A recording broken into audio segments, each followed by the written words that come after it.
जो लोग desktop application अभी तक नहीं देखे हैं तो कैसे विजुअल स्टूडियो का एनवायरनमेंट कैसे ओपन करना है, उनको विजुअल स्टूडियो का एनवायरनमेंट ओपन करने के लिए मैं क्या है तो स्टार्ट मेन्यू में जाना है। स्टार्ट मेन्यू में जाके विजुअल स्टूडियो 2012, विजुअल स्टूडियो 2012 यहाँ पे क्लिक करना है तुमको। जो तुम्हारा विजुअल स्टूडियो का एनवायरनमेंट है, तो विजुअल स्टूडियो में बहुत सारे अलग अलग वर्जन आते हैं। जैसे तुम्हारा प्रोफेशनल एडिशन हो गया, तो ये मैं अल्टीमेट एडिशन यूज़ कर रहा हूँ। तो बहुत सारे वर्जन मिलेंगे तुमको। तो जो फर्स्ट स्क्रीन आती है वो क्या है तुम्हारा स्टार्ट पेज है। स्टार्ट पेज में तुमको यहाँ पर अगर अभी तो मैंने एकदम फ्रेश विजुअल स्टूडियो इंस्टॉल करके एक भी एप्लीकेशन मैंने अभी तक क्रिएट नहीं की है, ठीक है। तो अगर तुम कोई एप्लीकेशन ऑलरेडी कोई एप्लीकेशन पे काम कर रहे हो तो यहाँ पे रिसेंट एप्लीकेशन यहाँ पे शो करेगा। और अगर तुमको न्यू प्रोजेक्ट क्रिएट करना है तो न्यू प्रोजेक्ट, ओपन प्रोजेक्ट, जो एक्सिस्टिंग प्रोजेक्ट किसी और ने तुमको प्रोजेक्ट ला के दिया, बोला कि देख भाई इसको देखना है, तो वो तुम्हारे रिसेंट में तो आने वाला है नहीं, तो तुम उस टाइम पे क्या करोगे, ओपन प्रोजेक्ट करोगे। और ओपन प्रोजेक्ट करने के बाद विजुअल स्टूडियो के पास एक यूटिलिटी है। नॉर्मली कैसा होता है, जब जैसे बहुत सारे आईडीज, मतलब ऑलरेडी तुम लोग TY तक का देखे होंगे, ग्रेजुएशन तक बहुत सारे आईडी, जैसे नेटबीन हो गया, एक्लिप्स हो गया, ये सब आईडीज है। तो जैसे अभी नेटबीन में देखोगे तो नेटबीन में ऐसी कोई फाइल नहीं होती है कि मैं डबल क्लिक करूँ डायरेक्टली उसका सॉल्यूशन ओपन है। वो ओपन प्रोजेक्ट में जाकर उसको फोल्डर को सेलेक्ट करना पड़ता है, उसमें भी .nb प्रोजेक्ट करके एक फाइल होती है, तो ही नेटबीन उसको लॉन्च करने देता है। वैसे एक्लिप्स का भी है सेम। तो लेकिन विजुअल स्टूडियो तुमको एक सॉल्यूशन करके एक यूटिलिटी बताता है। तो सॉल्यूशन क्या है, सॉल्यूशन तुम्हारा container for more than one project. तो एक प्रोजेक्ट तुमने क्रिएट किया, तुमको वही सॉल्यूशन, मतलब वही क्लिक के ऊपर 3 प्रोजेक्ट एक साथ लोड करना है। एक तुम्हारा डेटा एक्सेस लेयर है, एक तुम्हारा प्रेजेंटेशन लेयर है, एक तुम्हारा वेब एप्लीकेशन लेयर है। तो वो एक सॉल्यूशन की फाइल क्रिएट करता है, ठीक है। तो वो सॉल्यूशन को तुम यहाँ से ओपन कर सकते हो डायरेक्ट। तो तुमको 3-4 प्रोजेक्ट अलग अलग लोड करने की जरूरत नहीं, तुम डायरेक्ट ओपन प्रोजेक्ट करोगे तो डायरेक्टली वो ओपन कर देगा। तो फिलहाल मुझको न्यू प्रोजेक्ट क्रिएट करना है नॉर्मल डेस्कटॉप एप्लीकेशन का। तो मैं क्या किया, न्यू प्रोजेक्ट लिया। डेस्कटॉप एप्लीकेशन का हमारे कोर्स में कोई रिलेशन नहीं है, मैं सिर्फ इसके लिए बता रहा हूँ कि तुमको ये समझ में आना चाहिए कि स्टेटलेस बिहेवियर क्या है। मतलब जैसा डेस्कटॉप एप्लीकेशन में होता था, जो होता था वो तो पता होना चाहिए एटलीस्ट। तो डेस्कटॉप एप्लीकेशन क्रिएट करना है मुझको। यहाँ से मैंने टेम्पलेट सेलेक्ट किया, visual C# Windows application, that is Windows desktop application. Windows desktop application के बाद विंडोज फॉर्म्स एप्लीकेशन। तो विंडोज फॉर्म एप्लीकेशन पे क्लिक किया मैं, यहाँ पे एप्लीकेशन का नेम दे दिया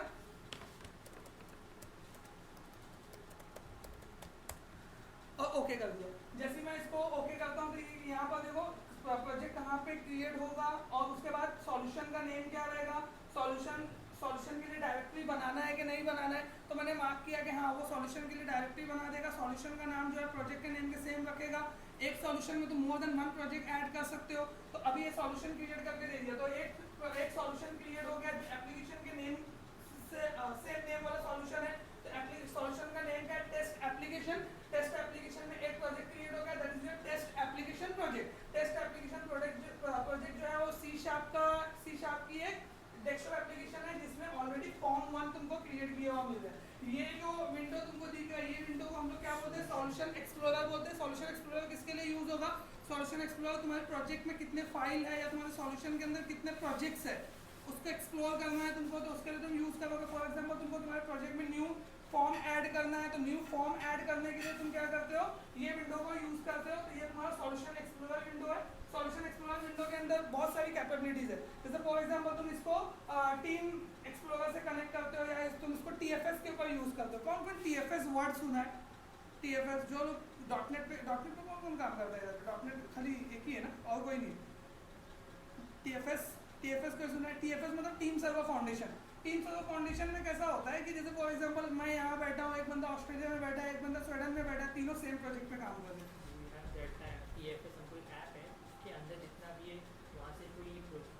कमिट वो लोग करते हैं, तुम लोग गेट लेटर्स करते हो तो तुमको फाइल्स मिलती है। Exactly same behaviour. अभी हम लोग के जो प्रोजेक्ट पे एक बंदा ऑस्ट्रेलिया से काम कर रहा है, तो उसको हम लोग क्या करते हैं, पिंग करते हैं यहाँ से कि तुमने कमिट किया गया। तो जैसे ही वो कमिट करता है, कमिट मीन्स उसको चेक इन बोलते हैं। उसने चेक इन किया, तो चेक इन किया मतलब उसने जो भी काम किया है ना वो सेव कर देगा सर्वर पे। एक टीम सर्वर फाउंडेशन का एक सर्वर है, तो वहाँ पे सेव हो जाएगा। फिर मैं क्या करूँगा, प्रोजेक्ट को राइट क्लिक करके गेट लेटेस्ट करूँगा, तो उसके जो चेंजेस है ना ऑटोमेटिक मेरे प्रोजेक्ट में इंक्लूड हो जाएंगे। जैसे उसने 4 फॉर्म बनाया नया, तो वो ऑटोमेटिक इंक्लूड हो जाएगा। वो 4 फॉर्म तभी इंक्लूड होगा जब मैं इसकी CSPR जो फाइल को कमेंट करता, मतलब जो प्रोजेक्ट की फाइल है ना उसको अगर वो चेक इन करेगा तभी वो फाइल इंक्लूड होती है। और अगर मेरी फाइल, अभी मैं भी वही फाइल पे चेंज कर रहा हूँ, वो भी वही फाइल पे चेंज कर रहा है। एक्चुअली क्वेश्चन करते हैं इंटरव्यू के अंदर कि TFS क्या है, तो TFS उसको ही पता रहेगा जो कंपनी इन्वायरमेंट में काम। बहुत सारे लोग फेक एक्सपीरियंस डाल के गए, पूछा TFS क्या है, पता नहीं, तो फेक वाले लोग तो वैसे ही बाहर हो जाएंगे। TFS उनको पता ही नहीं TFS क्या होता है। तो TFS बेसिकली क्या है, TFS वर्जन कंट्रोलिंग सॉफ्टवेयर, इसको सोर्स कंट्रोल बोलते हैं। सोर्स कंट्रोल मतलब वर्जन VSS था इससे पहले, एक सॉफ्टवेयर था TFS से पहले जो VSS था, अभी जो यूज होता है वो TFS यूज होता है। तो वर्जन कंट्रोल, नबील भी वही फॉर्म पे काम कर रहा है, मैं भी वही फॉर्म पे काम कर रहा हूँ, ऐसा तो इसका काम रुक जाना चाहिए मेरी वजह से। तो दोनों सेम पे काम करेंगे, ये अपना कमिट करेगा, मैं अपना कमिट करूंगा, सर्वर पे एक फाइल बनेगी, उसके चेंजेस इधर, मेरे चेंजेस इधर, एक फाइल में दोनों आ गए, तो एक फॉर्म के ऊपर। हाँ ऐसा हुआ कि उसने भी वही फाइल एडिट की, मैंने भी वही फाइल एडिट की, एट ए टाइम कॉन्फ्लिक्ट आएगा, कॉन्फ्लिक्ट आएगा, वो बोलेगा कि सेम सेम एडिट हुआ है, अब तुमको बताओ कौन सा लेना है, कौन सा रखना है या दोनों लेना है।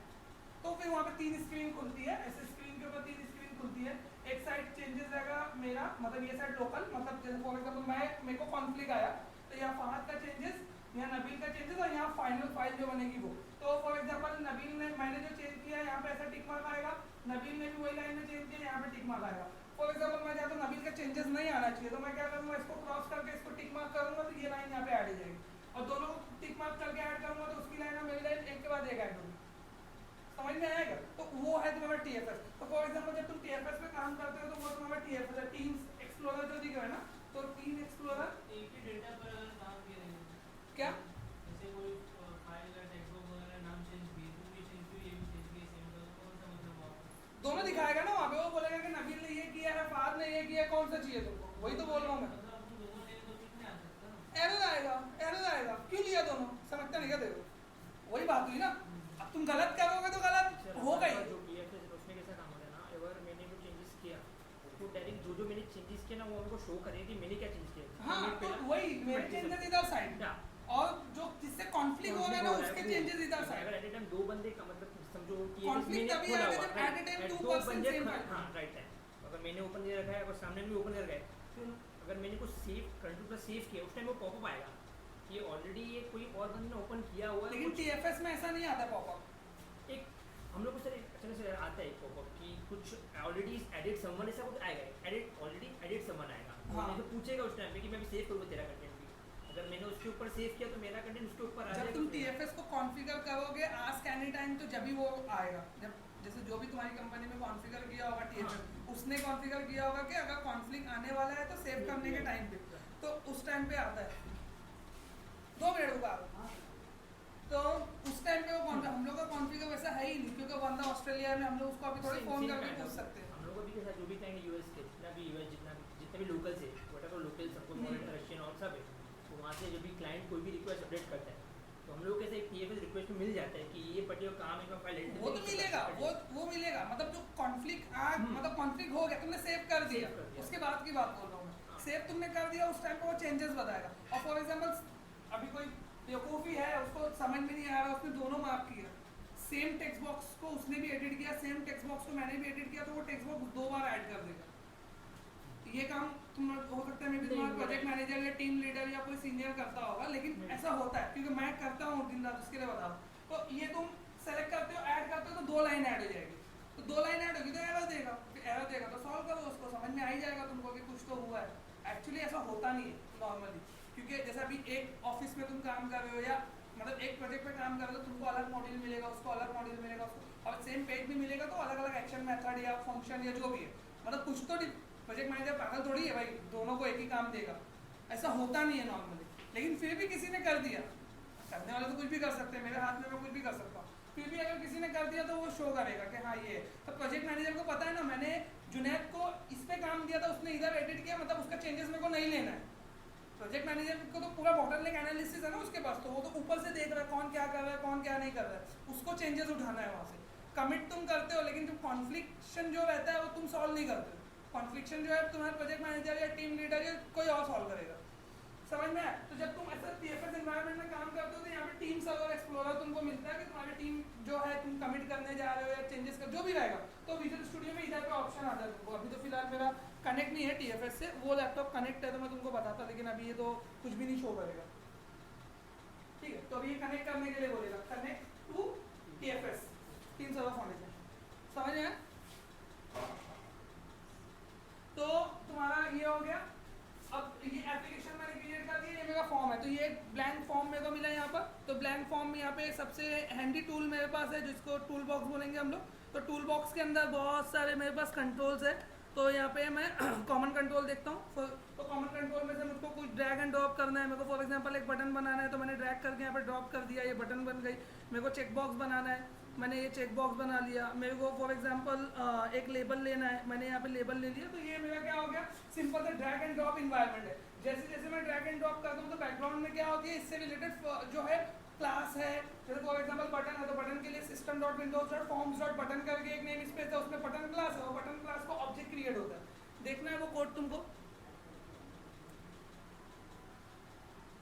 ये देखो ये सब कोड तो मैंने नहीं किया अभी।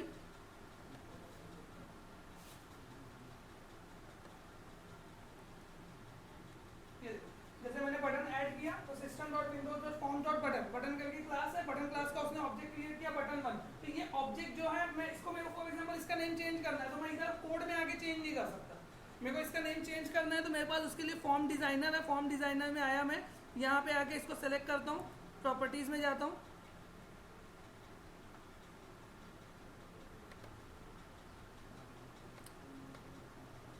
इसकी नेम प्रॉपर्टी यहाँ पे मैंने लिख दिया BTN सेव।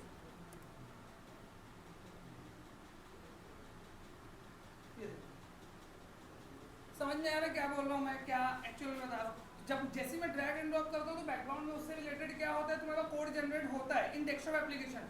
तो सेम चीज माइक्रोसॉफ्ट ने पूरी कोशिश की कि सेम ऐसे ड्रैग, तो पहले कैसा होता था, मतलब प्रायर टू वेब फॉर्म, मतलब 2002 से भी पहले की बात करूँगी। पहले कैसा होता था, लोग HTML में टेक्स्ट बॉक्स बनाते थे। HTML में टेक्स्ट बॉक्स बना सकता हूँ मैं, input tag is equal to text. लोग बटन HTML में बनाते थे, HTML में बटन टैग भी है, input tag is equal to button भी है, सबमिट भी है, सबमिट फॉर्म रहेगा तब वर्क करेगा, वो सब जो लॉजिक है एज इट इज परसिस्ट था। तो पहले कैसा होता था कि अगर इनको जो डॉटेड डेवलपर्स को जब डेस्कटॉप से वेब पे शिफ्ट होना था तो इनको HTML सीखना पड़ता था। इसमें क्या HTML का खेल दिख रहा है तुमको, कुछ भी HTML का नॉलेज कुछ नहीं है। HTML अगर मैं ये एप्लीकेशन रन करता हूँ, सिंपल रन होगी, कोई ब्राउजर नहीं, कोई HTML नहीं, कोई वेब पेज नहीं, कुछ भी इसका कुछ इलस्ट्रेशन कुछ वेब पेज से रन हो गया एप्लीकेशन। समझ में आएगा, कोई HTML का नॉलेज रिक्वायर नहीं था। अब बंदा 10 से 12 साल डेस्कटॉप एप्लीकेशन पे काम किया, अब उसको तुमने डायरेक्ट बोला कि मेरे को वेब एप्लीकेशन बनाना है, तो वो जाएगा 12 साल के बाद क्या HTML सीखेगा, HTML4 HTML5, मतलब उस टाइम पे HTML4 ही था, HTML4 सीखेगा, वो जाकर उस HTML4 सीखने के बाद काम करेगा। तो माइक्रोसॉफ्ट ने क्या किया, थोड़ा डेवलपर की लाइफ आसान करने की कोशिश की और 2002 के अंदर वेब फॉर्म लॉन्च किया। समझ में आया वेब फॉर्म को क्या करने की कोशिश किया उसने पूरा का पूरा कॉम्पैक्ट इन्वायरमेंट क्रिएट करने की कोशिश की कि ड्रैग करो तो पीछे HTML आना चाहिए। अभी क्या हो रहा है, ड्रैग करो तो पीछे कौन सा कोड आ रहा है, C# का ऑब्जेक्ट ओरिएंटेशन वाला कोड आ रहा है, ऑब्जेक्ट बन रहा है, क्लास का इनिशियलाइज हो रहा है, वो सब चीज़ हो रही है। अभी जो अभी नेक्स्ट एप्लीकेशन में क्रिएट करने वाला, अभी तो डेस्कटॉप एप्लीकेशन, देखो तीनों ईरा से हम लोग आएंगे। एक दौर था, एक ईरा था तुम्हारा कौन सा, जहाँ पे डेस्कटॉप एप्लीकेशन बनती थी। दूसरा जो है ईरा तुम्हारा जहाँ पे वेब एप्लीकेशन बनती है। तीसरा जो ईरा है वो बड़ा वाला, ये बहुत दिन तक चलने वाला जो है ASP.NET MVC का है, उसमें क्या होता है वो भी आएगा। तो अभी ये एप्लीकेशन को, ये सॉल्यूशन को मैं क्लोज किया,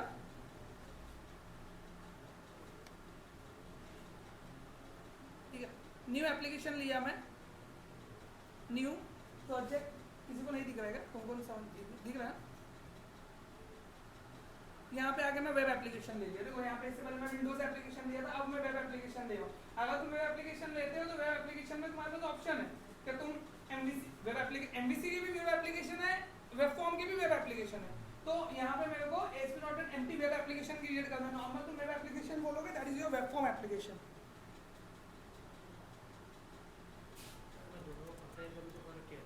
बता रहा हूँ, ठीक है।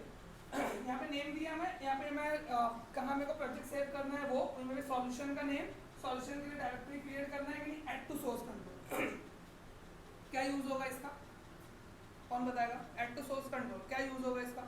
अभी जस्ट मैं बताया हूँ इससे पहले, अभी जस्ट पूछो, TFS में ऐड करेगा। समझ में, ये एप्लीकेशन को सर्वर पे सेव कर देगा अगर TFS कनेक्ट रहेगा तो।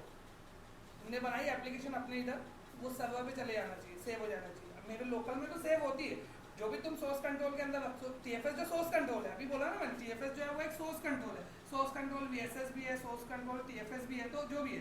तो हाँ, तो अगर मैं मार्क किया, अभी तो मेरे को सोर्स कंट्रोल मेरा कनेक्ट भी नहीं है तो मैं उस पर मार्क करने वाला हूँ नहीं। तो मेरे को क्या करना है, सिर्फ डायरेक्टरी क्रिएट करना है सॉल्यूशन के लिए। तो डायरेक्टरी का नेम अगर मेरे को देना है कि हाँ इसके आगे मैं सॉल्यूशन लिख दूँ, चेंज कर सकते हो, कुछ नहीं तो मैं चेंज कर देता हूँ। लास्ट टाइम मैं चेंज नहीं किया था तो इस बार चेंज कर देता हूँ। ठीक है, सॉल्यूशन कंटेनर दे दिया उसका नेम मैंने, ओके कर दिया। तो अभी जो लास्ट एप्लीकेशन में क्रिएट किया था उसके अंदर क्या था, वो डेस्कटॉप एप्लीकेशन थी। अभी ये जो है तुम्हारी वेब एप्लीकेशन है। वेब एप्लीकेशन के अंदर अगर मैं देखूँ, वेब एप्लीकेशन में तुमको कोई फॉर्म व्यू कुछ नहीं लिखा हुआ मिलेगा, सिंपल ब्लैंक एप्लीकेशन क्रिएट होगी। अब मैं इसके अंदर भी एक फॉर्म ऐड करता हूँ, जैसे उसमें एक फॉर्म तो मेरे को पहले से मिल गया था तो मेरे को ऐड करना नहीं पड़ा। इसमें मैं एक फॉर्म ऐड करता हूँ। इसमें एक फॉर्म ऐड किया, मैं राइट क्लिक किया, राइट क्लिक करके add web form, web form 1 जो भी नेम देना है दे सकते हो। फिलहाल अभी मेरे को तो इलस्ट्रेशन करना है सिर्फ, तो इसके लिए मैं वेब फॉर्म 1 देके ऐड कर दिया। किसको नहीं समझ में आ रहा है ये जो चल रहा है, किसको एकदम सीरियसली बोल रहे हो, जिसको एकदम मतलब बाउंसर एकदम ही बाउंसर चलेगा तुमको नहीं, तुम्हारा फर्स्ट है इसके लिए पहले तुमसे पूछा मैं, समझे? थोड़ा थोड़ा थोड़ा भी नहीं, थोड़ा समझ रहे थोड़ा नहीं समझ, सही सब समझ रहे।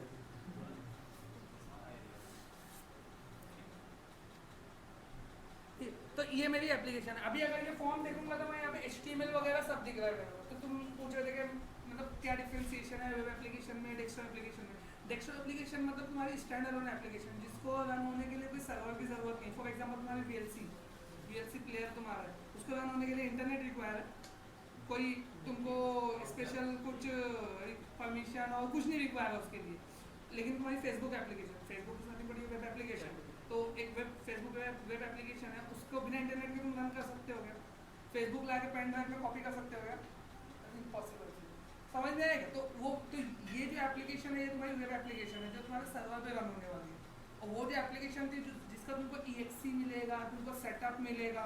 EXE मिलता है ना हम लोग को, सेटअप हम लोग रन करते हैं, सेटअप इंस्टॉल होकर मेरे C ड्राइव में प्रोग्राम फाइल में जाके कहीं तो सेव होता है, फिर वो मेरे डेस्कटॉप पे आता है, मैं उसको रन करता हूँ, बिना इंटरनेट के रन होता है। वो डेस्कटॉप एप्लीकेशन मतलब that kind of application is called your desktop application. One more type of application that is called your console application. Console application is your black screen application. You can say a black screen application at a time of DOS. We write a DOS command, mkdir command. That type of application is your console application. That's run on the black screen environment. Okay. तो ये तुम्हारा क्या हो गया, तुम्हारे ये HTML हो गया तुम्हारा। तो ये HTML अभी इसको मैं डिजाइन मोड में देखता हूँ। तो इन्होंने क्या किया था, एक्चुअल में ऐसा ही रहा। उसमें अभी वेब में HTML लग रहा था, लेकिन वो सोचते थे कि बंदों को HTML सीखना ना पड़े। तो वेब फॉर्म ने काम क्या किया, यहाँ पे एक डिज़ाइन मोड करके दे दिया। जब बंदा डिज़ाइन पे क्लिक करता था तो जैसे डिज़ाइन बन के आया था, जैसा डेस्कटॉप एप्लीकेशन में। उसके बाद यहाँ से हम लोग फिर वही ड्रैग एंड ड्रॉप का काम चालू कर देते। अगर मैं यहाँ से ड्रैग किया बटन तो बटन बन के आ गई, वेब पेज के ऊपर बटन बनी है। अभी अगर मैं इसको रन करता हूँ तो इसका आउटपुट तुम देखोगे तो ब्राउजर के अंदर दिखेगा इसका आउटपुट। यही है मेरा वेब फॉर्म 1.aspx। इसका आउटपुट मेरे को ब्राउजर के अंदर दिख रहा है, मेरे को यहाँ पे एक बटन दिखेगी। ठीक है, अभी मैं इसको इंस्पेक्ट किया, इस पर राइट क्लिक किया, राइट क्लिक करके इंस्पेक्ट एलिमेंट किया। मेरे को देखना है कि इसके पीछे कोड क्या है। तो इसके पीछे कोड क्या है, input type is equal to submit, name is equal to button, one value is equal to button. ये मैं लिखा क्या कहीं पर, लेकिन फिर भी HTML बिना HTML सीखे बगैर HTML आया कि नहीं बैकग्राउंड में। यही माइक्रोसॉफ्ट की कोशिश थी कि ऐसा होना चाहिए।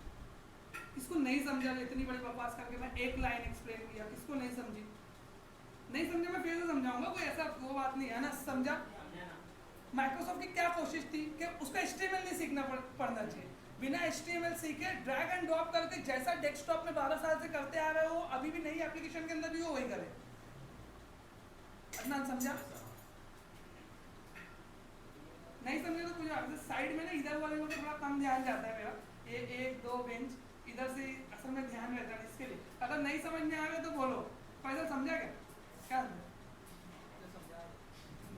हाँ तो मैं क्या समझा ये समझा था कि मतलब HTML वगैरह सीखे ड्रैग एंड ड्रॉप के तो बटन। हाँ, तो माइक्रोसॉफ्ट की पूरी कोशिश यही थी कि जितने भी मतलब जो डेवलपर, देखो जितनी तुम डेवलपर की लाइफ इजी करोगे, मतलब मेरी एक ऐसी कंपनी है जो डेवलपर्स को प्रोडक्ट प्रोवाइड करती है, जैसे कि एक्लिप्स जो तुम्हारी कंपनी है, तुम्हारा वेब लॉजिक जो कंपनी है, जो कंपनी डेवलपर के लिए टूल प्रोवाइड करती है।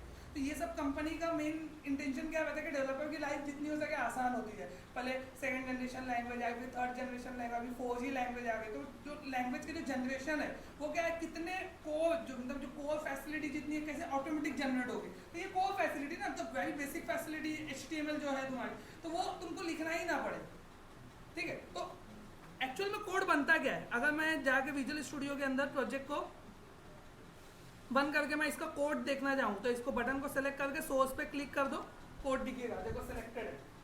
यहाँ पे HTML नहीं लिखा हुआ है, input type is equal to button या input type is equal to submit नहीं लिखा हुआ है, यहाँ पे लिखा हुआ है ASP:बटन, ID is equal to button, run at is equal to server, text is equal to button.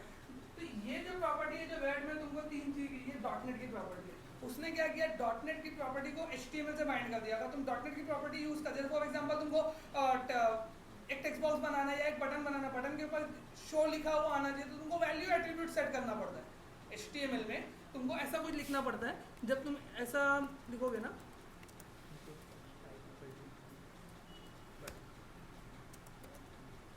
तो तुम value is equal to show लिखोगे तो बटन के ऊपर शो लिखा हुआ आएगा। लेकिन यहाँ पे मैं टेक्स्ट यूज कर रहा हूँ, तो टेक्स्ट जो है वो डॉटनेट की प्रॉपर्टी है। तो 12 साल से उसने text text text text text text सुना है, तो उसको टेक्स्ट याद रहेगा, वैल्यू कहाँ से याद रहेगा। तो डेवलपर जो है, डेस्कटॉप डेवलपर जो है, आसानी से वेब डेवलपमेंट में ट्रांसफर हो जाए, ये पूरी कोशिश किया किसने, वेब फॉर्म ने। लेकिन जो उसकी कोशिश थी ना 2007 में आके, वो फेल हो गई। कैसे फेल हो गई, उसके लिए नोट्स थोड़ा दिखा दूंगा, ठीक है। अब देखो थोड़ा सा, ये है मेरे जो मैंने फॉर्म बनाया था वो, तो ये क्या है, सेट ऑफ UI कंपोनेंट।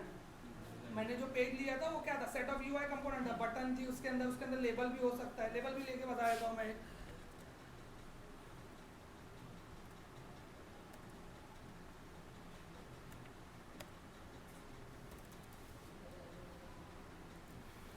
यहाँ से भी ले सकता हूँ लेबल में, और अगर मेरा मन करता है कि नहीं मेरे को यहाँ से लेना है तो इसको ड्रैग करके यहाँ ड्रॉप कर दिया तो सीधा कोड लिखा हुआ आ जाता है लेबल का।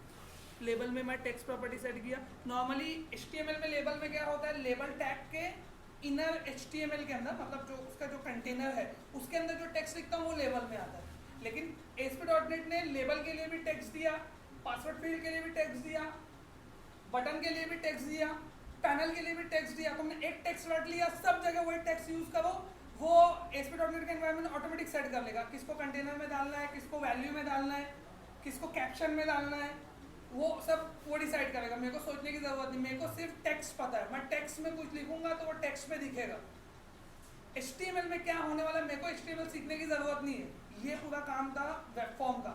तो वेब फॉर्म मतलब वेब फॉर्म भी बहुत दिन तक मार्केट में टिका, ऐसी बात नहीं कि वेब फॉर्म मतलब बहुत घटिया प्लेटफॉर्म है, उसका ड्रॉबैक बहुत ज़्यादा है। उसका ड्रॉबैक मैं भी आपको बताना शुरू करूँगा ना तो तुम लोग खुद हैरान हो जाओगे, ऐसा भी कुछ करना पड़ता है। कौन कौन वेब फॉर्म के साथ jQuery यूज़ किया है MVC पे? वेब फॉर्म ही है ना, तो jQuery यूज़ नहीं किया उसके साथ? नहीं, अभी अरे नेट वेट का मसला नहीं। अभी जैसे मैं एक कंटेनर, मेरे को पता ना मास्टर पेज के अंदर कंटेंट प्लेस होल्डर होता है, कंटेंट प्लेस होल्डर के अंदर एक कंटेंट पेज डायनामिकली जनरेट हुआ। कंटेंट पेज के अंदर मैं एक बटन लिया जिसका ID में लिया समझ ले T1, ठीक है। रन टाइम में वो T1 ही रहता है क्या? नहीं, चेंज हो जाता है, उसके आगे कंटेनर का नेम लग जाता है, कंटेनर का। हाँ, तो अभी नॉर्मली कैसा होता है, मैं ID T1 लिया हूँ तो मैं T1 पे पूरा जी भर के jQuery का कोड लिखता रहा, मतलब डॉलर में सेलेक्ट करके #T1, वो jQuery अप्लाई नहीं होगा ASP.NET वेब फॉर्म के अंदर। और प्रायर टू ASP.NET 3.5 तो ऐसा कॉम्प्लिकेटेड ID बनता था ना जिसकी कोई हद नहीं, उसके आगे कुछ ऐसा इनक्रिप्टेड नंबर आ जाता था। ID T1 दिया तो T1 के आगे नंबर आता था, तो पहले मेरे को एक बार बिना jQuery के रन करके ID निकाल के नोटपैड में सेव करना पड़ता था, फिर वो इनक्रिप्टेड गंदी सी ID मेरे को jQuery में डालना पड़ता था, उसके बाद मेरा कोड आगे बढ़ता था। समझ में आएगा? तो ये सब ड्रॉबैक, मतलब उसने हाइड तो करने की कोशिश किया, बोला पीछे तो है, उसने सोचा नहीं था ना कि बाद में jQuery आ जाएगी और लोग ID भी यूज करने लगेंगे। जावास्क्रिप्ट भी उससे भी प्रॉब्लम होती है। जावास्क्रिप्ट में तू गेट बाय नेम या गेट बाय ID करेगा, वो ID उसको फाइनल HTML में मिलती ही नहीं। हाँ, जो इंस्पेक्शन का जो कोड है ना, मतलब जो सोर्स का जो कोड है, मतलब जो एक्चुअल HTML कोड है, उसके अंदर वो ID नहीं रहती थी, दूसरी ID भेज देता था वो बना के सर्वर से।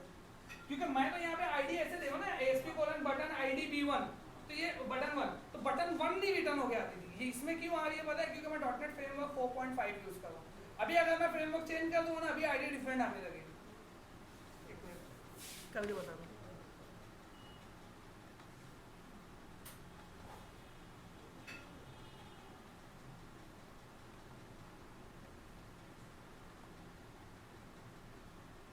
एरर ना देने लगे बहुत सारी, सब कुछ आया लगा था एरर आएगा, क्या देगा। हाँ तो उसमें लिंक क्यों नहीं था ना।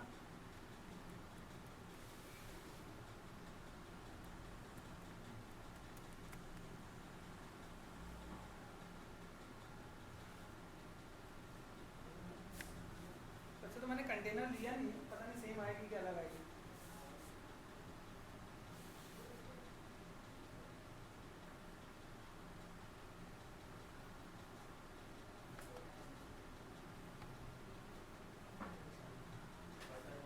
बटन वन है नहीं, कंटेनर में लूंगा ना तो कंटेनर का नेम आएगा उसके आगे।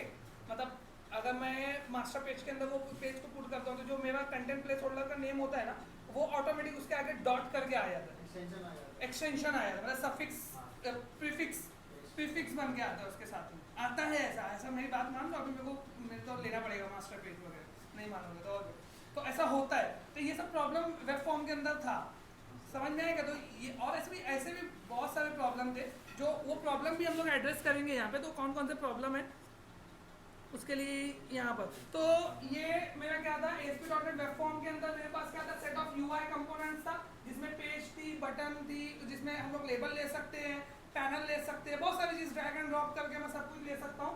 Plus stateful object oriented GUI programming model, मतलब मैं ड्रैग एंड ड्रॉप कर सकता हूँ। ऑब्जेक्ट ओरिएंटेड मॉडल क्रिएट होता है, जितनी बटन बनती है उसको ऑब्जेक्ट बनता है, वो बटन को मैं डायरेक्टली C# में एक्सेस कर सकता हूँ। कैसे, ये लाइन का इलस्ट्रेशन देखो, ग्राफिकल यूजर इंटरफेस। अभी मैं बटन लिया, मैं यहाँ स्क्रीन में आया, यहाँ पे अगर मैं लिखता हूँ बटन वन, तो देखो बटन वन डायरेक्टली ऑब्जेक्ट बन के आ गया। क्या है बटन वन? बटन वन जो है बटन का ऑब्जेक्ट है, बटन क्लास का। कैसे बना ये ऑब्जेक्ट, कैसे बना? That is your graphical object orientation model. बात समझ में आ रही क्या बोलो? मैंने ड्रैग किया, मैं ऑब्जेक्ट क्रिएट किया क्या बटन वन, कहीं जाके मैं बटन क्लास का ऑब्जेक्ट क्रिएट किया क्या? सिर्फ ड्रैग, मैं तो सिर्फ ड्रैग एंड ड्रॉप कर रहा हूँ, लेकिन फिर भी बटन क्लास का ऑब्जेक्ट बना। तो वो जो है ये बॉक्स के अंदर उसने बताया ये कि set of UI component plus stateful मतलब कि ऑटोमेटिकली स्टेट मैनेज करता है ये। उसके बाद object oriented GUI programming model, तो जो मेरा ड्रैग एंड ड्रॉप कर रहा हूँ ऑब्जेक्ट ओरिएंटेड मॉडल पर, जितनी बटन तुम लोगे, HTML में ऐसा नहीं होता ना कि जितना तुम ID जितनी देते जाओगे उतना ऑब्जेक्ट बनेगा क्या जावास्क्रिप्ट में? नहीं होता ऐसा कुछ। HTML में जितने भी तुम ऑब्जेक्ट्स है, जितने भी कंट्रोल्स तुम क्रिएट करते हो, उसके लिए ऑटोमेटिक ऑब्जेक्ट नहीं बनता है। हाँ, मैं गेट एलिमेंट बाय नेम या jQuery का डॉलर मतलब कुछ तो यूज करके बनाता हूँ, वो सब भूल जाओ अभी, तो ज़्यादा हो जाएगा। मैं वो सब के ताल्लुक से बोले नहीं हो, मेरे को कुछ करना पड़ता है उसको बनाने के लिए। यहाँ पे तो मैंने कुछ भी नहीं किया, ऑटोमेटिक वो मॉडल मेरे को बन के मिलता है। तो ये है मेरा ASP.NET वेब फॉर्म। तो ये ASP.NEट वेब फॉर्म क्या करता है? A way to host .NET application to IIS। तो ASP.NEट सर्वर से कांटेक्ट करता है, जहाँ पे हम लोग जो IIS सर्वर के ऊपर हम लोग अपने एप्लीकेशन को होस्ट करते हैं। जब मैं मेरी एप्लीकेशन को रन करता हूँ तो अगर मैं ध्यान दूंगा तो कुछ तो पॉपअप वगैरह आता है। क्या एरर आएगा?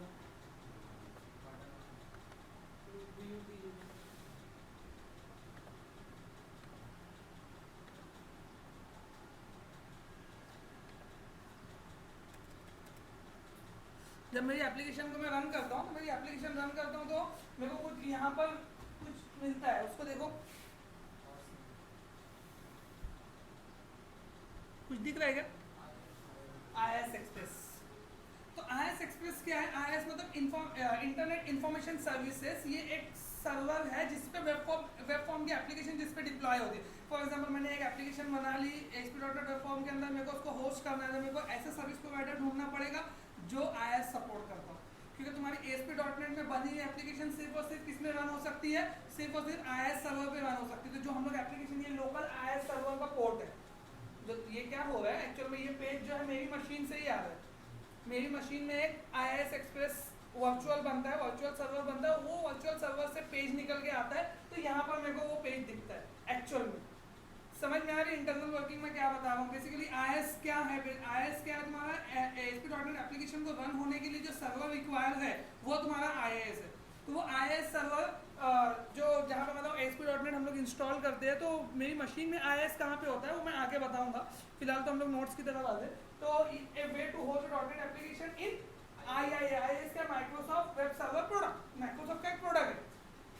समझ में आएगा। एक होता है IIS, एक होता है IIS एक्सप्रेस। IIS एक्सप्रेस जो तुम्हारा वो क्या, जो तुम्हारा डेवलपमेंट इन्वायरमेंट के लिए यूज होता है। एक्सप्रेस एडिशन जो है तुम्हारे टेस्टिंग एप्लीकेशन के लिए यूज होगा। एक्चुअल में IIS प्रोडक्ट भी है माइक्रोसॉफ्ट का, जो वेब सर्वर्स यूज करते थे। वेब लॉजिक ने तुमको स्पेस दी 1 साल के लिए, तो वो 1 साल के लिए IIS वो इंस्टॉल करके रखेगा, वो माइक्रोसॉफ्ट से परचेज करेगा। मैं उसको ASP.NET की एप्लीकेशन दूंगा तो वो उसके बाद होस्ट करेगा। मेरे को एक एडमिन पैनल देगा, सी पैनल जिसको बोलते हैं, मेरे को एक एडमिन पैनल देगा, वो उसके अंदर मैं जाकर अपनी एप्लीकेशन होस्ट करूँगा। कौन कौन एप्लीकेशन होस्ट किया है, एप्लीकेशन होस्ट किया सी पैनल पता है।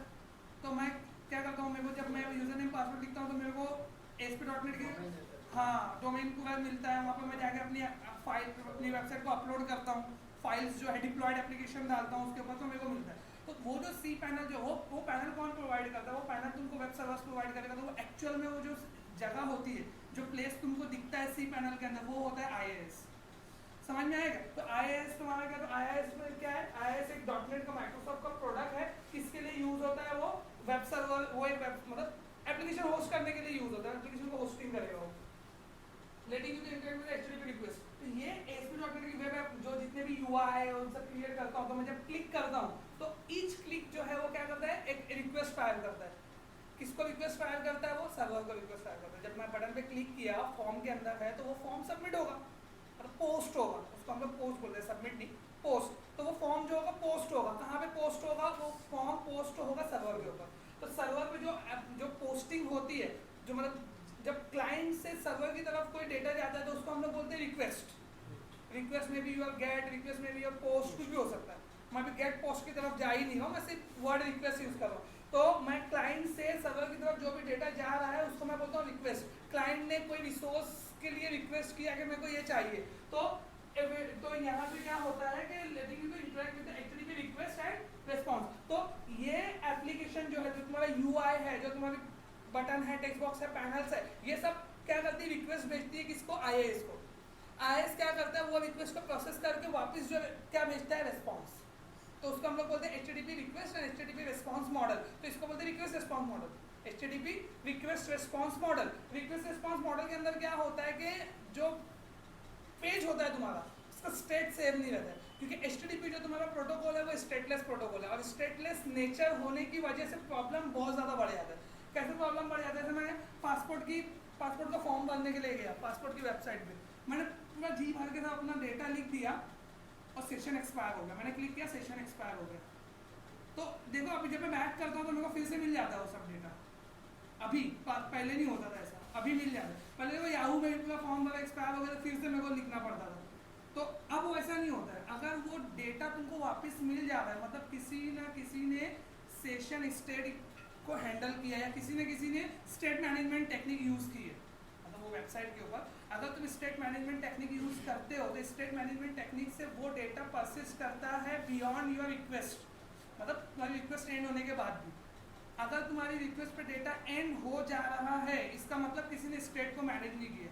नॉर्मली कैसा होता है, जब मैं क्लिक करता हूँ कोई बटन के ऊपर तो पूरा डेटा सर्वर पे सेंड कर देता है, बाकी उसको सर्वर को ये नहीं पता रहता कि इससे पहले की रिक्वेस्ट कौन सी, इसके आगे वाली रिक्वेस्ट कौन सी है, मतलब इससे पहले और बाद की रिक्वेस्ट उसको कुछ नहीं पता होती, उसको सिर्फ वो रिक्वेस्ट के बारे में पता होता है। That's called HTTP stateless nature of HTTP protocol. तो HTTP प्रोटोकॉल का जो स्टेटलेस नेचर है उससे डेटा के बारे में, मतलब मेरे को तो करंट एप्लीकेशन या करंट रिक्वेस्ट के बारे में सब कुछ पता होता है, लेकिन उससे पहले जैसे फॉर एग्जांपल एकदम सीधी सी चीज़ है, वेब फॉर्म में कैसा, डेस्कटॉप एप्लीकेशन में कैसा होता है, एक फॉर्म से दूसरे फॉर्म में तुम डेटा आराम से ट्रांसफर कर सकते हो, क्योंकि हर एक फॉर्म का एक ऑब्जेक्ट होता है, एक ऑब्जेक्ट क्रिएट किया, डेटा गेट किया, दूसरे फॉर्म के ऑब्जेक्ट पे डाल दिया, कोई प्रॉब्लम नहीं। लेकिन इसके अंदर ऐसा नहीं होता। इसके अंदर तुमको ट्रांसफर करना है तो तुमको कुछ अलग टेक्निक यूज़ किया, तुमको कुकीज़ यूज़ करना पड़ेगा, या तुमको क्वेरी स्ट्रिंग यूज़ करना पड़ेगा, या तुमको सेशन यूज़ करना पड़ेगा, या तुमको व्यू स्टेट यूज़ करना पड़ेगा, या तुमको हिडन फील्ड यूज़ करना पड़ेगा। ये सब टेक्निक्स है, मतलब नेम तुमको ऐसा अलग अलग लगता होगा, ये सब क्या क्या बोल रहे हैं सर, नेम हम लोग को समझ में भी नहीं आ रहा है क्या है। तो ये सब टेक्निक्स है स्टेट मैनेजमेंट की। तो कुकीज़ क्या होता है, कुकीज़ जो होता है, कुकीज़ जो स्मॉल फाइल्स होती है जो ब्राउज़र के अंदर सेव होती है, जिसकी साइज़ 4096 KB तक होती है, उससे ज़्यादा तुम एक कुकी के एक नेम के अंदर सेव नहीं कर सकते। उसका लिमिटेशन क्या है 4096। 4096 से ज़्यादा तुम डेटा एक कुकी के अंदर सेव नहीं कर सकते, उसके लिए तुमको फिर दूसरा नेम क्रिएट करना पड़ेगा, दूसरी कुकी बनानी पड़ेगी। तो cookie are the small textual file that stored in your client browser in your browser. अगर तुमको मैं क्लाइंट कंसिडर करके बोलूँ तो तुम्हारे ब्राउजर के अंदर सेव रहेगी, वो कुकी है। हिडन फील्ड क्या होती है, hidden field are the HTML field like your text field, but that is not visible in your web page. मतलब ये भी एक टेक्स्ट फील्ड की तरह ही होती है, तुम्हारी HTML के पेज में होती है, लेकिन ये तुमको विजिबल नहीं होती है, लेकिन इसको तुम इंस्पेक्ट करके देख सकते हो। तुम राइट क्लिक करके इंस्पेक्ट करोगे, जैसे मैंने अभी टेक्स्ट बॉक्स को किया, तो तुमको HTML में हिडन फील्ड का डेटा मिलेगा। मैं एक हिडन फील्ड क्रिएट करके बताता हूँ तुमको। फॉर एग्जाम्पल मेरे को हिडन फील्ड क्रिएट करना है, तो हिडन फील्ड क्रिएट करने के लिए मेरा SPX पेज है, या हिडन फील्ड क्रिएट करना है तो मैं लिखा input type is equal to hidden, value is equal to Fahad, ID is equal to hidden name,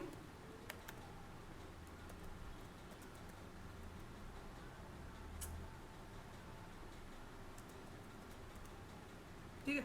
ये अभी मैं रन करता हूँ तो मेरे को कोई ऐसी फील्ड दिखने वाली नहीं है पेज के ऊपर, देखो ऑलरेडी रन है। I am just refreshing this page, तो मैं इसको रिफ्रेश कर दिया, कोई टेक्स्ट फील्ड वगैरह कुछ नहीं दिख रही। लेकिन अगर मैं इसको इंस्पेक्ट करता हूँ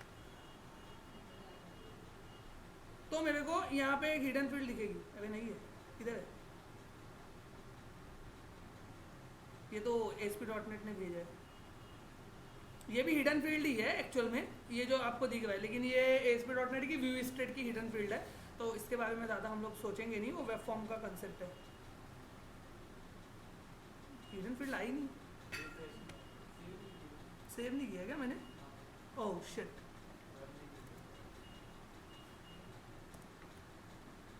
आई अभी, लेकिन देखो यहाँ पर कोई हिडन फील्ड वगैरह कुछ नहीं दिख रही। वैसे भी वो इलस्ट्रेशन इससे ही बता सकता था मैं, लेकिन मैंने कस्टम हिडन फील्ड क्रिएट कर दी। लेकिन इसका नेम मैं गेट कर सकता हूँ, इसका नेम मैं गेट कर सकता हूँ। मेरे को जावास्क्रिप्ट में प्रिंट करना है वो नेम, मतलब होना चाहिए पहले से, पॉपअप में आ जाना चाहिए, लेकिन स्क्रीन पे नहीं दिखना चाहिए, ऐसा कुछ तो मुझको करना है। क्या क्या हो रही हो? नहीं क्वेश्चन है तो पूछो। नहीं तो जाके मतलब मेरे को पेन ड्राइव दी, एक्चुअली मैं भूल गया, सॉरी। तो अच्छा पूरा डेटा थी ना? हाँ डॉक फाइल, हाँ डॉक फाइल।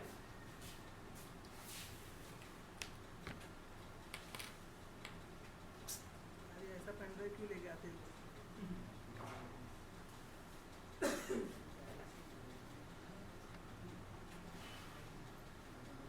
किसको एकदम बाउंसर जा रहा है, जिसको बाउंसर जा रहा है बोलो, मैं उसको ज़्यादा ध्यान दूंगा यार।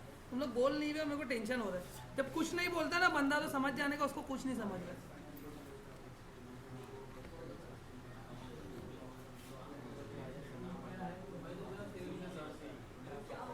पूछ सकते हो यार, जिसको जो पूछना है पूछो, कोई प्रॉब्लम नहीं है। मतलब ऐसा नहीं है कि तुम लोग, ऐसे लोग भी है जिनको कुछ नहीं पता है, तो ऐसा कुछ वो नहीं है कि हम लोग की बेइज्जती हो जाएगी या ऐसा कुछ नहीं।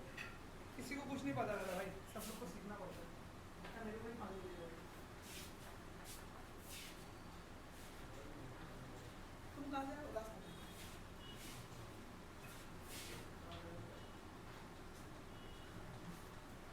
कॉपी हो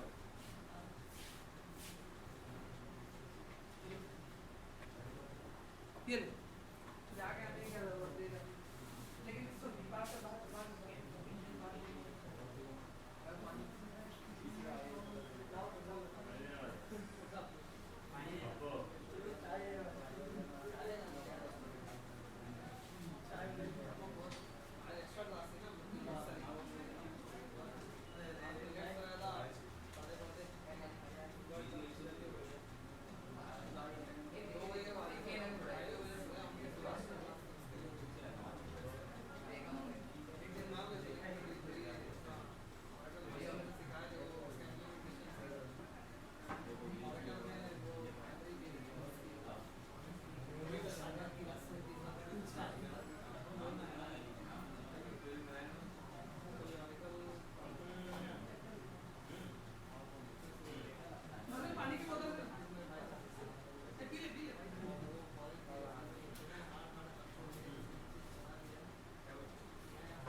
या मतलब क्या चल रहा है वही नहीं समझ में आ रहा है। मैं क्यों ये वेब फॉर्म की एमवीसी बोल के वेब फॉर्म की एप्लीकेशन क्यों क्रिएट कर, किसी के दिमाग में एक क्वेश्चन है एमवीसी बोल के वेब फॉर्म की एप्लीकेशन क्यों क्रिएट किया? हाँ, मैं एक्चुअली ड्रॉबैक मेरे को बताना है कि ईवा कैसे चला। पहले मैं डेस्कटॉप बताया, फिर वेब बताया, फिर उसके बाद अभी एमवीसी की भी बारी आएगी, ठीक है। तो ये हिडन फील्ड वगैरह मैं क्रिएट करता हूँ। तो हिडन फील्ड में क्यों क्रिएट कर रहा हूँ? हिडन फील्ड में क्रिएट करता हूँ एक्चुअल में स्टेट मैनेजमेंट के लिए। तो जो भी वैल्यूज़ है यहाँ से मैं इसमें सेट करके फिर रिक्वेस्ट फाइल करूँगा, तो वो वैल्यूज़ वो पेज के अंदर सेव रह जाएगी, उसको मैं मेंटेन कर सकता हूँ। उसके अलावा मैं ये हिडन फील्ड है। कुकीज़ जो है वो स्मॉल फाइल्स है जो तुम्हारे ब्राउजर में सेव है कि तो मैं उसको लेटर एक्सेस कर सकता हूँ कुकीज़ को। उसके अलावा तुम्हारे पास व्यू स्टेट करके एक चीज़ है। व्यू स्टेट जो होता है, देखो व्यू स्टेट तो अभी तुमको दिख गया था यहाँ पे। व्यू स्टेट जो होता है, ये व्यू स्टेट भी हिडन फील्ड होती है जो ASP.NET तुमको ऑटोमेटिकली प्रोवाइड करता है। तो जैसे तुम ASP.NEट की एप्लीकेशन क्रिएट करते हो तो उसके लिए व्यू स्टेट ना ऑटोमेटिक बन जाता है। तो उसके लिए व्यू स्टेट बनता है, तो input type is equal to hidden name underscore view state. तो इंटरव्यू में जो वेब फॉर्म के लिए इंटरव्यू देने जाते हैं ना, हम लोग से 90% ये क्वेश्चन करते हैं व्हाट इज व्यू स्टेट। तुम बोलोगे हाँ view state is a facility that is provided by Microsoft in ASP.NET और समथिंग ऐसा कुछ बोलते हो। तो जो स्टेट मैनेजमेंट की एक टेक्निक है, क्लाइंट साइड स्टेटमेंट मैनेजमेंट करता है। तुमसे सिर्फ ये क्वेश्चन करेगा कि हिडन फील्ड का नेम क्या है, what is the name of that hidden field where view state is stored in your view source. तो उसका नेम रहता है अंडरस्कोर व्यू स्टेट, मतलब उसका नेम क्या रहता है वो लोग पूछते हैं कि उसका नेम क्या रहता है। तो उसका एक फिक्स ऑलवेज सेम नेम आता है। अगर तुम कभी भी व्यू स्टेट पे काम किए हो तो तुमको ऑलवेज पता होगा तो उसका नेम क्या होता है, अंडरस्कोर व्यू स्टेट। तो अंडरस्कोर व्यू, तो एक्चुअली ये क्वेश्चन तो उसका है वेब फॉर्म का है, तो हमको उसके बारे में सोचना नहीं है। लेकिन फिर भी अगर किसी ने पूछा या ऐसा हुआ कि जॉब वेब फॉर्म पे मिल रही है, जो लोग फ्रेशर है जॉब वेब फॉर्म पे मिल रही है, तुम ऐसा बोल सकते हो कि हाँ मैंने 2 महीना वेब फॉर्म के प्रोजेक्ट पे भी काम किया है, बाकी सब तो मैंने MVC पे किया है। तो उसके लिए अगर ऐसा कुछ बोलना है तो उसके लिए तुम ये प्रिपेयर करके रख सकते हो। हाँ, और एक क्या था, हिडन फील्ड हो गया, व्यू स्टेट हो गया, तो वो तो सर्वर साइड है। क्वेरी स्ट्रिंग, क्वेरी स्ट्रिंग क्या होता है कि तुम URL के अंदर कुछ वैल्यू डाल के भेज देते हो। तो क्वेरी स्ट्रिंग जब आई, इसको सिर्फ याद रखो, एक पेज से दूसरे पेज में इन्फॉर्मेशन ट्रांसफर करने के लिए भी हम लोग क्वेरी स्ट्रिंग यूज़ करते हैं।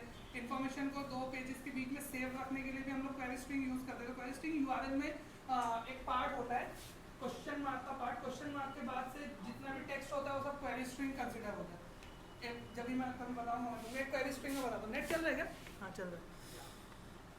फॉर एग्जाम्पल मैं ये ऐसा दिखा www.google.com/search Q is equal to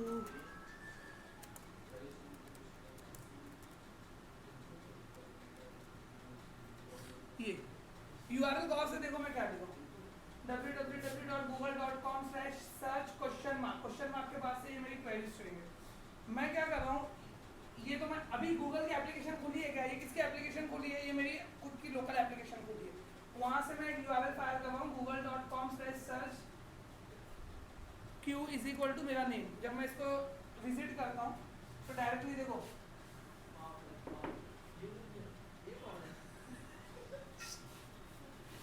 ठीक है। तो मेन बताने का रीजन कैसा है, ये जो पार्ट तुम्हारा है ना, एक्चुअली ये भी सेकंड मतलब ये एक क्वेरी स्ट्रिंग है। तो ये क्वेरी स्ट्रिंग को मैं कैसे आइडेंटिफाई करूंगा, यूजिंग Q। बात समझ रहे हो? बहुत सारी वेबसाइट में होता है, क्लिक करते हैं सर्च पे तो गूगल का पेज में सर्च करता है वो। एक्चुअल में वो मेरी एप्लीकेशन से दूसरी एप्लीकेशन में क्वेरी स्ट्रिंग के थ्रू डेटा फेंकता है उठा के। मतलब जो मैं मेरी एप्लीकेशन में लिखा फहद मोमिन फैयाज, तो वो गूगल पे कैसे गया, यूजिंग क्वेरी स्ट्रिंग। मैं यहाँ आके लिखा कि वैल्यू ये मैं यहाँ तो आगे नहीं लिखा ना, तो गूगल ने यहाँ पे कैसे सेट किया उसको, यूजिंग क्वेरी स्ट्रिंग। मतलब मैंने मेरी एप्लीकेशन से गूगल के एप्लीकेशन में डेटा फायर किया यूजिंग मतलब क्वेरी स्ट्रिंग बोल सकते हैं, और मैंने कोई कोड को छेड़ा भी नहीं गूगल का। तो समझ में आया क्या? तो ये जो ये है इसको बोलते हैं हम लोग क्वेरी स्ट्रिंग। तो ये भी इंफॉर्मेशन मेंटेन करने के लिए यूज होता है। क्वेरी स्ट्रिंग जो है ये भी स्टेट मैनेजमेंट की एक टेक्निक है। तो समझा, तो 4 टेक्निक स्टेट मैनेजमेंट की है। कौन कौन से 4 टेक्निक है स्टेट मैनेजमेंट की? कौन कौन से 4 है ना? एक बोल, एक बोल जल्दी। View state, Siraj second, session कौन बोला? सेशन का क्लाइंट साइड स्टेट मैनेजमेंट चाहिए मेरे को, सेशन नहीं, client side. Session server side state management है, वो भी वो मैं बताने वाला हूँ आगे, तो बात में बोल रहा हूँ। क्लाइंट साइड में बोलो, कुकीज, हिडन फील्ड्स, समझ में आया क्या? इसको नहीं समझा, ये जो 4 एंटिटी बोर्ड पे मैं लिखा हूँ, किसी को नहीं समझ में आ रहा है ये क्या है और कुछ ऐसा कुछ क्वेश्चन उससे रिलेटेड। नवीन, व्यू और क्वेरी स्ट्रिंग समझो। व्यू क्या होता है, ये ASP.NET व्यू नहीं है, व्यू स्टेट है, व्यू तरह है MVC का व्यू होता है। व्यू स्टेट जो है वो MVC की एक फैसिलिटी है जो ASP.NET MVC ऑटोमेटिकली देखो प्रोवाइड करेगा। जितनी भी तू एप्लीकेशन मतलब जितना भी तू फील्ड्स लेगा, वो फील्ड जितना भी तेरा डेटा पेज का है वो ऑटोमेटिक एक हिडन फील्ड में सेव हो जाता है। ऑटोमेटिक जो है वो हिडन फील्ड के अंदर सेव हो जाता है। मैं एक इलस्ट्रेशन ही बता देता हूँ, प्रैक्टिकल एग्जांपल ज़्यादा से ज़्यादा उससे ज़्यादा समझ में आएगा। मैं एक टेक्स्ट बॉक्स लिया,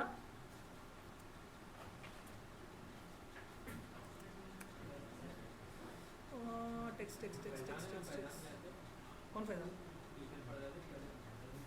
हाँ फैज़ान बहुत पूछते हैं इंटरव्यू के अंदर, और मैं स्टार्टिंग में ही ये सब चीज़ बता देता हूँ कि भाई देख इंटरव्यू में पहले ये सब पूछ सकता है, जब तक कोर्स चलेगा इंटरव्यू चालू रखो।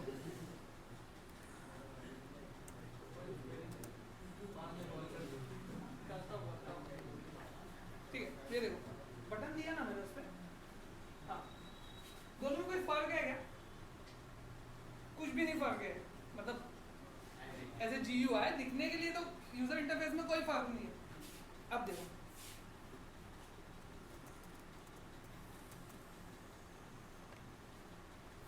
अब फर्क है, क्या हुआ? वाइड कर दिया, वाइट कर दिया, हाइड कर दिया। ये मेरी client side normal text box है, ये मेरा ASP.NET का टेक्स्ट बॉक्स है। कैसे? ये देखो ना कोड, पहला टेक्स्ट बॉक्स में कैसे लिखा? ASP:\टेक्स्ट बॉक्स, दूसरा input type is equal to text. दोनों रन टाइम में दिखता है एक जैसा, लेकिन वर्किंग इसका डेटा रिफ्रेश होने के बाद भी परसिस्ट कर रहा है, मतलब इसका स्टेट मैनेज हो रहा है। अगर इसका पेज रिफ्रेश हो गया, सेशन एक्सपायर हो गया, तो भी फील्ड में वैल्यू मिल गई। कैसे मिली? Because of view state. अब एक और चीज है, ये दिखा, ये व्यू स्टेट समझ में आया क्या? सर्वर कंट्रोल है इसलिए परसिस्ट कर रहा हूं। सर्वर कंट्रोल है इसके लिए, समझ में आया क्या? तो सर्वर कंट्रोल है तो सर्वर पे वैल्यू जाके रिटर्न वापस मेरे पेज में आती है in the form of hidden field that, मतलब उसका जो नेम है अंडर इसको व्यू स्टेट है, इसके लिए व्यू स्टेट है। मतलब सर्वर ऐसे थोड़ी सर्वर कंट्रोल है तो स्टेट मैनेज होगा। सर्वर कंट्रोल है, उसकी वैल्यू सर्वर से राउंड ट्रिप करके वापस HTML में आ रही है ऊपर की हिडन फील्ड के अंदर। अभी मैं उतनी डिटेल में जा नहीं रहा हूँ क्योंकि मेरे को ये नहीं पढ़ाना, मेरे को पढ़ाना कुछ और है। मैं सिर्फ एक चीज़ बता रहा हूँ कि उसने क्वेश्चन कर दिया कि व्यू स्टेट मेरे को नहीं समझा, तो व्यू स्टेट ये है। और क्वेरी स्ट्रिंग तो सिंपल बता दिया मैं, क्वेश्चन मार्क के आगे मैं वैल्यूज पास करते चले जाता हूँ, सिंपल। तुम लोग क्वेश्चन करोगे तो लेक्चर रुक जाएगा, मसला ये। मतलब ऐसा नहीं बोलो क्वेश्चन मत करो, मतलब ऐसे तुम लोग कुछ ना ऐसा डिक करते रहोगे ना उसको, उसके अंदर ड्रिल डाउन करते रहोगे तो मेरे को क्या, मैं तो बोलते ही हूँ, मैं तो वेब फॉर्म पे, मतलब मेरे को वेब फॉर्म भी पता है तो मैं वेब फॉर्म भी बहुत बोल सकता हूँ उसके ऊपर। ठीक है, तो ASP.NET a way to host .NET application in IaaS let you interact with the HTTP request response model। ठीक है, तो नेक्स्ट अब ये मेरी एप्लीकेशन क्या करती है, ये मेरा UI किससे कांटेक्ट करता है? IaaS से। और IaaS पे जो कोड है वो .NET का लिखा हुआ है। मैंने लिखा ASP:\टेक्स्ट बॉक्स .NET की क्लास है। मैंने लिखा ASP:\बटन .NET की क्लास है। मैंने लिखा टेक्स्ट प्रॉपर्टी, टेक्स्ट जो प्रॉपर्टी है वो .NET की प्रॉपर्टी है। तो वो आता है किससे कांटेक्ट करने? .NET के कोर प्लेटफॉर्म से। तो अब क्वेश्चन आता है व्हाट इज .NET। मेरे को ASP.NET प्लेटफॉर्म समझ में आता है, ASP.NET IaaS समझ में आता है, .NET एक्चुअल में क्या है? .NEट व्हाट इज .NEट, मतलब ऐसा क्वेश्चन आया what do you mean by .NEट, क्या .NEट? .NEट डेवलपर साल भर काम किया, बताओ व्हाट इज .NEट? प्लेटफॉर्म फ्रेमवर्क फ्रेमवर्क है फ्रेमवर्क और प्लेटफॉर्म में डिफरेंस है फ्रेमवर्क और प्लेटफॉर्म में डिफरेंस है कोई डिफरेंशिएशन नहीं है मैं से बोल दिया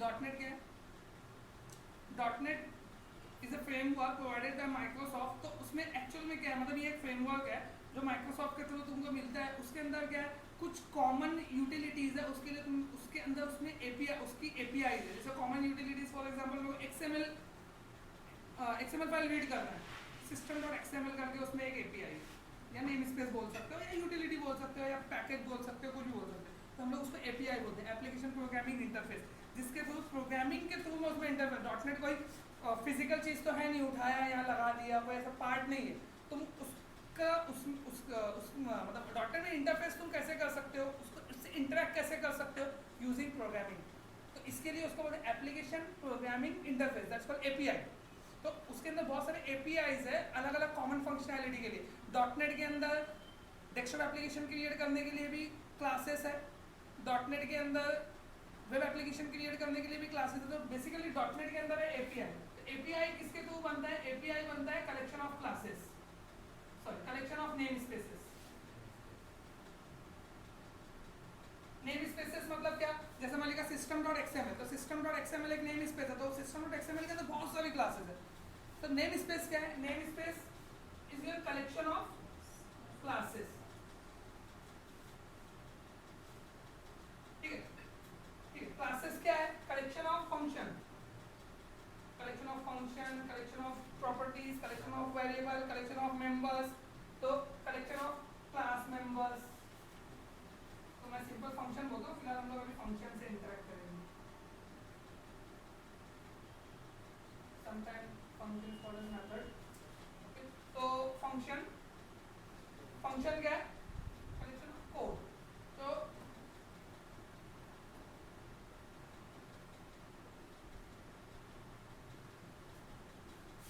डॉटनेट क्या है तुम्हारा डॉटनेट है तुम्हारा कलेक्शन ऑफ एपीआई बहुत सारे एपीआई एक्सएमएल के लिए एपीआई है कोर एप्लीकेशन मतलब ब्लैक स्क्रीन वाली एप्लीकेशन यानी कंसोल एप्लीकेशन के लिए एपीआई है डेस्कटॉप एप्लीकेशन के लिए एपीआई है वेब एप्लीकेशन के लिए एपीआई है वेब सर्विस के लिए एपीआई है एमवीसी के लिए एपीआई है वेब एपीआई करके उसके अंदर एक चीज़ है वेब सर्विस बनाने के लिए एक्सएमएल के लिए एपीआई है तुम्हारे पास टेक्स्ट फाइल रीड करना है उसके लिए एपीआई है डेटाबेस से कनेक्टिविटी करना है ADO.NET वो एक एपीआई है समझ में आया मैं क्या बोल रहा हूँ तो इतनी सारी एपीआई इसके अंदर भरी हुई है तो डॉटनेट क्या है तुम्हारा कलेक्शन ऑफ एपीआई एपीआई के अंदर क्या होता है कलेक्शन ऑफ नेम स्पेस एक एपीआई मैंने पिक किया सिर्फ एक एपीआई मैंने पिक किया फॉर एग्जांपल मेरे को डेटाबेस से कनेक्टिविटी करना है मेरी कोई भी एप्लीकेशन डेटाबेस से कनेक्ट होना चाहिए उसके लिए एपीआई का नेम क्या है ADO.NET ActiveX Data Object ADO.NET तो ActiveX Data Object जो है इसके अंदर बहुत सारे नेम स्पेसेस है इसके अंदर एक नेम स्पेस है जिसका नाम है system.data एक नेम स्पेस है system.data SQL client एक नेम स्पेस है system.data.oracle client system.data OLEDB client system.data.odbc client system.data.generic system.data.generic collection system.data जो बेस नेम स्पेस है उसमें भी और इतने सारे नेम स्पेस कर तो ये तो system.data.entity.data annotation system.data.entity framework तो ये सब जो क्या है system.data जो तुम्हारे ADO.NET के अंदर नेम स्पेसेस है वो तो एक एपीआई के अंदर इतने सारे नेम स्पेस वो नेम स्पेस के अंदर तुम्हारे पास है क्लासेस अब कोई एक नेम स्पेस मैं पिक करता हूँ फॉर एग्जांपल अभी ये डॉटनेट था इसमें एक नेम स्पेस मैंने कौन सा एक एपीआई मैंने कौन सा लिया ADO.NET के अंदर से एक नेम स्पेस मैंने फॉर एग्जांपल ले लिया system.data.sql client ये तुम्हारा एक नेम स्पेस है नेम स्पेस मतलब जावा में जिसको पैकेज बोलते थे हम लोग ठीक है तो system.data.sql client तो उसमें क्लासेस कौन सी है system.data.sql client के अंदर क्लासेस है SQL connection SQL command SQL data reader SQL data adapter ठीक है उसके अलावा और तुम्हारे पास क्लास है SQL टाइप्स DB कलेक्शन ये सब जो टाइप है उसके अलावा तुम्हारे पास SQL पैरामीटर कलेक्शन ये सब क्लासेस है तो ये क्लासेस लिए हुए तो एक क्लास में ले लिया फॉर एग्जांपल SQL कनेक्शन समझ में आ रहा है मैं क्या बता रहा हूँ डॉटनेट का पूरा डॉटनेट एक्सप्लोर करके तुम्हारे सामने रख दिया कि ये एक्चुअल में है डॉटनेट पूरा डॉटनेट में मतलब बहुत सारी एपीआईज है ADO.NET और ये सब तो मैं एक को पिक करके पूरा एक्सप्लोर करो तो ये तुम्हारा SQL कनेक्शन के अंदर फंक्शन SQL कनेक्शन में फंक्शन है कनेक्ट फंक्शन है कनेक्शन स्ट्रिंग उसके अंदर प्रॉपर्टीज है con.open करके एक फंक्शन है con.close करके एक फंक्शन है समझ में आएगा? तो ये सब तुम्हारे पास क्या है, इसके फंक्शन है, फंक्शन में क्या लिखा है, कोड लिखा है, that is a hidden code, because .NET is not an open source platform, but ASP.NET MVC is your open source platform. What is the difference between open source platform? What do you mean by open source? कोई भी use कर सकता है, .NEट कोई भी use नहीं कर सकता। नहीं, मैं कैसे कर रहा हूँ, लाइसेंस का फ्री अवेलेबल है एक मिनट सोचने दो मेरे को, कोई ऐसा प्लेटफॉर्म जो फ्री अवेलेबल है लेकिन ओपन सोर्स नहीं। एंड्रॉइड ओपन सोर्स है, हर जावा प्रोडक्ट ओपन सोर्स नहीं होता भाई, ऐसा नहीं बोल सकता जावा प्रोडक्ट है तो ओपन सोर्स है। एक्चुअली एंड्रॉइड ओपन सोर्स हो गया, मेरे को कुछ और सोचने दो। हाँ, PHP ओपन सोर्स है। नहीं, ओपन सोर्स का मतलब ये नहीं होता कि कोई भी यूज कर सकता है। ओपन सोर्स का मतलब ये होता है जिसका कोड सिंपली अवेलेबल हो, जिसको तुम एडिट कर सकते हो। बात नहीं समझ में आ रही? ओपन सोर्स का मतलब उसका सोर्स ओपन हो, ऐसा नहीं कि कोई भी उसको यूज कर सकता है। उसका उसकी मीनिंग ये नहीं है। फॉर एग्जांपल जो तुम बोल रहे हो ना, कोई भी उसको यूज कर सकता है, जो जिसको फ्री लाइसेंस सॉफ्टवेयर बोलते हैं उसको, मतलब जिसके लिए कोई लाइसेंस नहीं, उसको कोई भी यूज कर सकता है। जैसे मैंने एक नोटपैड बनाया, .NET में बनाया, लेकिन वो उसको कोई भी यूज कर सकता है, मैंने कोई लाइसेंस और कुछ नहीं रखा है, तो वो ओपन सोर्स नहीं हुआ, वो फ्री लाइसेंस सॉफ्टवेयर। मेरी बात समझ में आ रही है मैं क्या बोल रहा हूँ? किसको समझा मैं क्या बोला? नहीं समझा? तो वो ओपन सोर्स और फ्रीलांसिंग जो है वो डिफरेंट चीज़ है। जैसे फ्रीलांसिंग होता है ना, फ्रीलांसिंग का मतलब मैं किसी को भी बना के दे दिया, पैसे का भेज दिया, अब तुम किसको भी तो मेरे को कोई फर्क नहीं पड़ता। दैट्स का फ्री, मैं फ्रीलांसर हूँ तो फ्री लाइसेंसिंग में दे रहा हूँ उसको, फ्री लाइसेंस फ्री है, लेके जाओ। समझ में आएगा? तो वो चीज़ हो गई। अभी ओपन सोर्स का मतलब ये हो गया, ओपन सोर्स मतलब जिसका कोड एडिट होता हो। जैसे एंड्रॉइड का कोड एडिट होता है, कहाँ होता है वो एंड्रॉइड का कोड एडिट? कौन किसको पता है एंड्रॉइड का कोड कैसे एडिट होता है? क्या नहीं, एक स्पेस तो डाल सकता है तू, वो भी एडिट हुआ। किसको पता है कैसे एडिट होता है एंड्रॉइड का कोड? कभी सुनो कस्टम रोम? कौन सुना है एंड्रॉइड में कस्टम रोम्स? मेरे साथ जो रहता होगा तो सुना ही होगा, तो तू सुना ही होगा भाई, तू ईशान के साथ। हाँ, कस्टम रोम्स क्या है?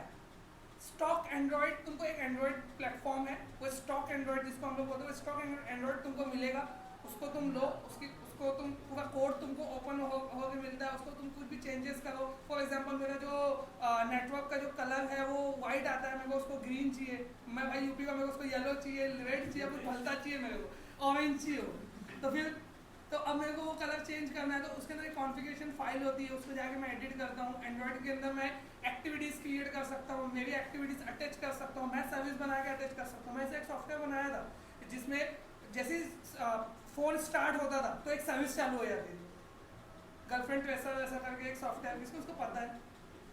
तो वो क्या था, उसको मैंने कोर एक्टिविटी के साथ लॉन्च किया था, मतलब फ़ोन चालू होता था, सर्विस चालू हो जाती थी ऑन बूट के ऊपर, तो उसका कोड हम एडिट कर सकते हैं, जब भी तो मैं ये कर पा रहा हूँ।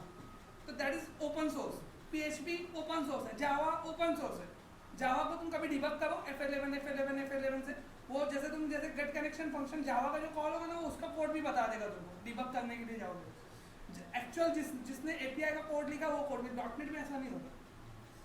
.NEट में तुम .NEट ओपन सोर्स, लेकिन MVC फ्रेमवर्क है वो ओपन सोर्स है। माइक्रोसॉफ्ट का पहला ओपन सोर्स प्रोडक्ट जिसका नाम था मोनो, वो ओपन सोर्स था। उसके बाद सेकंड प्रोडक्ट है माइक्रोसॉफ्ट का जो ASP.NET MVC फ्रेमवर्क 5, MVC 5 जो है वो ओपन सोर्स है। समझ में आया? तो ओपन सोर्स प्लेटफॉर्म जो मतलब वेब फॉर्म तो बल्कि सिक्योरिटी पर्पस ज़्यादा दे रहे हैं ना, क्या ये आप वेब फॉर्म यूज कर रहे हैं तो वो सिक्योरिटी बल्कि ज़्यादा दे रहे हैं, MVC तो बल्कि सिक्योरिटी डिस्ट्रॉय हो गई ना, कैसे? ओपन सोर्स कर दिया। देख, सिक्योरिटी अब ओपन सोर्स का कोई ताल्लुक नहीं है, पहली चीज तो मैं ये बता दूं। दूसरी चीज, सिक्योरिटी का मतलब ये होता है कि बोल के देख सकता है ना, एडिट कर सकता है, क्या मतलब रहेगा उसका? तो तेरा कोड नहीं खुल रहा है, फिर MVC जो पैकेज है उसका कोड खुल रहा है, प्लेटफॉर्म का कोड खुल रहा है।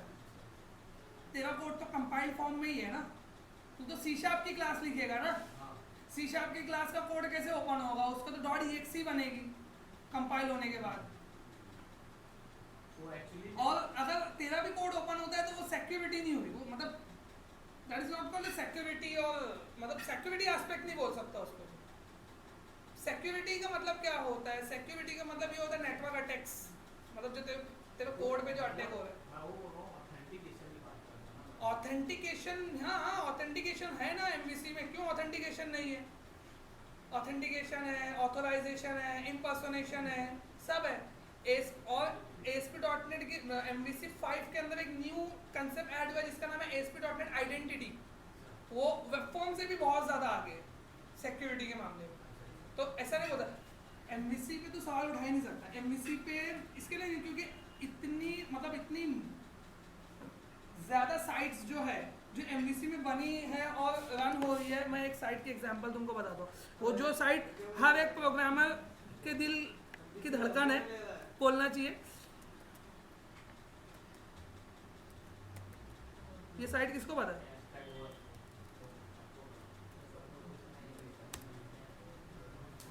हर एक प्रोग्रामर के दिल की धड़कन साइट। किसको किसको पता है ये साइट? जो जो काम किया है उसको ये साइट जरूर पता होगी। स्टैक ओवरफ्लो, स्टैक ओवरफ्लो क्या है? ये पूरी साइट MVC में बनी हुई है। एक और साइट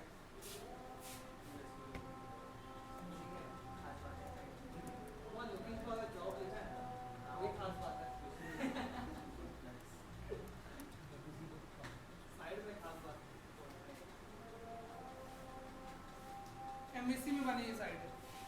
एक और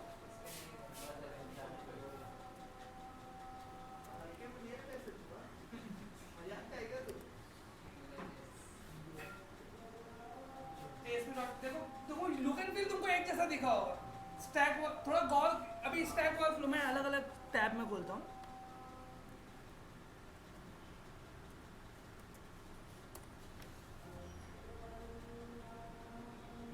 नीचे का बैकग्राउंड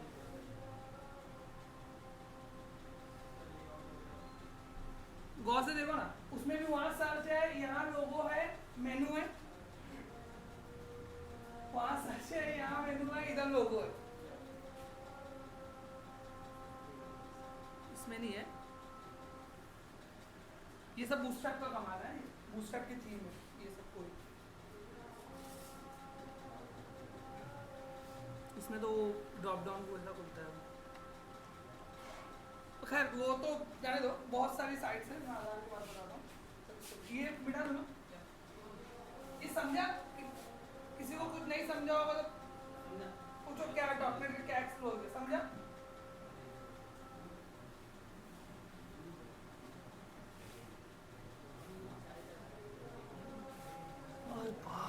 वीडियो स्टॉप कर दूं क्या? मतलब फिर से रन कर दूंगा, 2 पार्ट में बन जाएगी ना फिर।